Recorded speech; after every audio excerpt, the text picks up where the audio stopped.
மத்திய அரசு ஊழியர்களுக்கு புதிய ஒருங்கிணைந்த ஓய்வூதிய திட்டத்திற்கு மத்திய மந்திரி சபை ஒப்புதல் அளித்துள்ளது.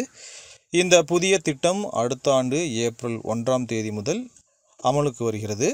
இதன் மூலம் மத்திய அரசு ஊழியர் ஒருவர் ஓய்வு பெறுவதற்கு முன் 12 மாதங்களில் எடுக்கப்பட்ட சராசரி அடிப்படை ஊதியத்தில் 50% ஓய்வூதியமாக பெறுவார். முழு ஓய்வூதிய தொகையை பெறுவதற்கான தகுதியாக பணிக்காலம் 25 ஆண்டுகளாக இருக்கும்.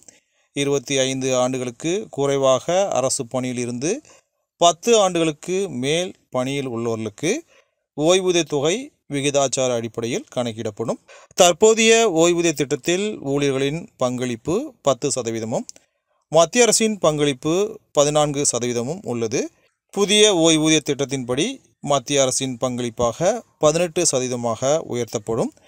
ஒருங்கிணைந்த ஓய்வூதிய திட்டத்தில் சுமார் 23 லட்சம் மத்திய அரசு ஊழியர்கள் பயன்பெறுவார்கள்.